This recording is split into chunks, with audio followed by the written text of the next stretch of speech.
I promise we're gonna get back to the formal story of the 2026 season, but can we just have a real conversation about whatever this was we just experienced in the first round? If you missed it, don't worry, I got you. The Celtics and Sixers were facing off for the fourth time in the Joel Embiid era, except there was no Joel Embiid this time.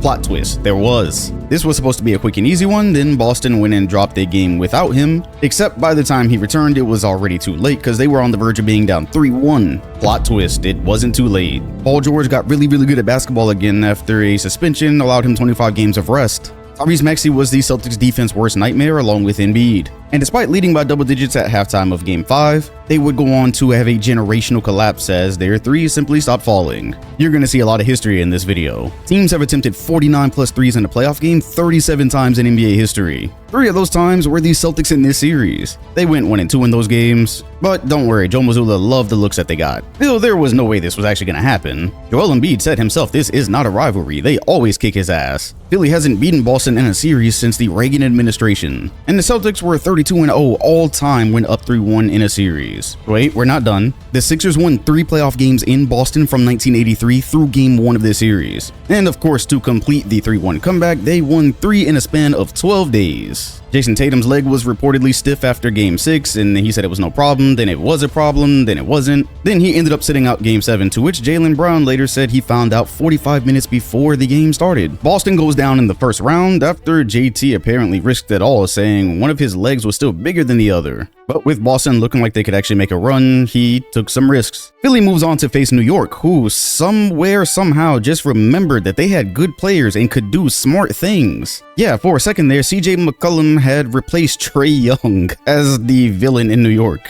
Except he said he's not a villain, he's a family man. Well, this family man was handing out belt, as the Knicks had one of their routine playoff collapses, got to Atlanta and continued to be outcoached. All of a sudden, they were staring down the barrel of a 3-1 lead to a team who had been very hot down the stretch. And then a light bulb just switched on. Mike Brown realized in close playoff games he did not have to take both of his good players off the floor. He realized that all year Cat had been saying he doesn't know what he's doing in the offense. And he involved him in the offense intentionally, purposefully, letting his good players do good things, not running downright sabotaging rotations, and they went off to the races. So much so, they had a 47-point lead at halftime of Game 6. Of course, that broke a record. Then they led by a record-setting 61 points in the play-by-play era, going on to win by 51, which was just 7 points shy of tying the playoff record. Their 140 points was the most in franchise playoff history. The series was amazing and competitive, and then the Knicks just collectively decided that it was not. Never seen anything like it.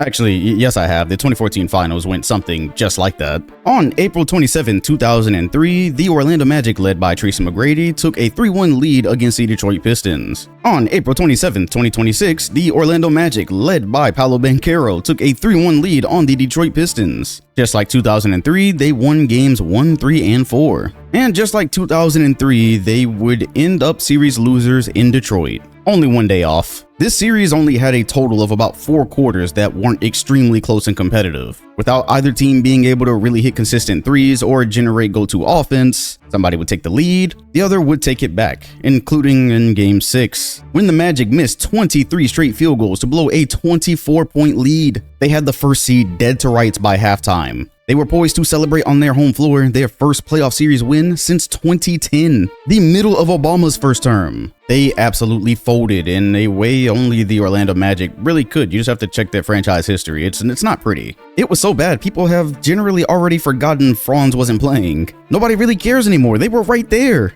We're not even out of the Eastern Conference yet, and we've already seen like 3 things we may never see again. The Toronto Raptors, after falling down 2-0 and missing 2 scoring players on a roster that was hard of scoring for either most of the series or all of it, found a way to push the Cleveland Cavaliers 7. Once they adjusted and took the easy pick and rolls and ISOs off the table, it was a different series. A series which once again involved an almost identical bounce to Paolo's, and a pretty nice callback to Kawhi's. I can't believe this script. Then they went to Cleveland and at least for one half of Game 7 got away with making the Cavs play their style of basketball. But reality just set in. Donovan Mitchell being a tough shot maker, Jared Allen just being bigger than all the Raptors bigs, and acting like it. It was pretty much a wrap from there. No pun intended. Nonetheless, an inspiring performance by Toronto. Raptors Pistons might have been the grittiest playoff series in about 20 years. All in all, in the Eastern Conference, we wound up with 3 Game 7s, which nearly matched the record for 4 in one round way back in 2014. The kicker is, nobody would have thought almost any of these were going 7. The Western Conference was a good bit weirder. The Wolves and Nuggets were set to face off in the playoffs for the 3rd time since 2023. Peyton Watson's hamstring was off the bone again, so they were already missing an important wing,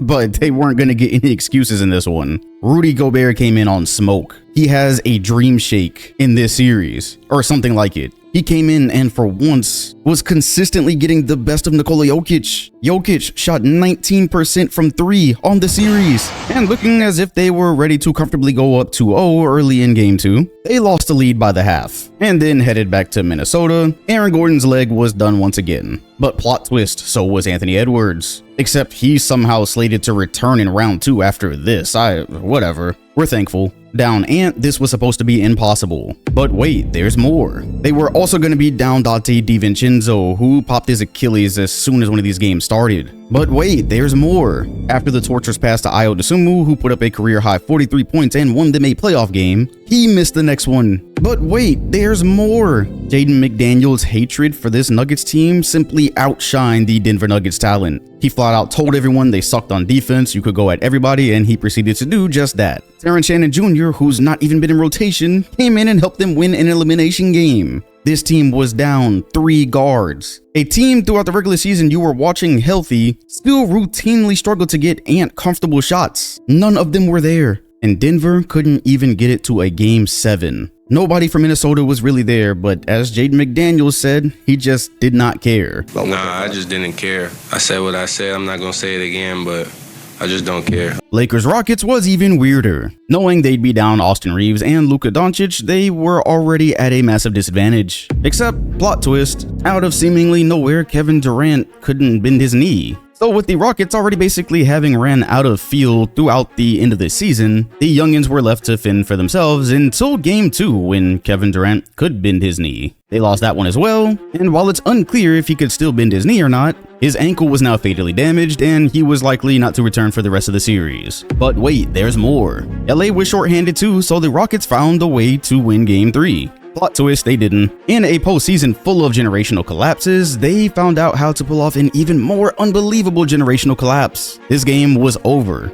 Everyone except Marcus Smart had given up, and he pulled off a near 1 in a million sequence. Even with that, the Lakers were going to need another one, and they got it when the Rockets stand-in point guard was plucked by 41-year-old LeBron James. He sent the game to OT, and the rest was history. Before the epic collapse, NBA teams who held a lead of at least 6 points with 30 seconds or less remaining in a playoff game had a record of 1,713 and 1. Houston became the second team in the last 29 years to lose a lead of the sort. But wait, there's more. Only 15 teams in history had won Game 5 after being down 3-0. Houston became the 16th. However, LeBron James at the end of his career was not about to become the leader of the first 3-0 series fumble. Houston held on as long as they could, while you could definitely see the awkwardness of the All-Star Weekend situation kinda hanging over the team. The Spurs and Blazers happened. Wemby hit the floor so hard early on, he actually looked like he fell asleep for a second. This was before returning to the series and putting Portland to sleep.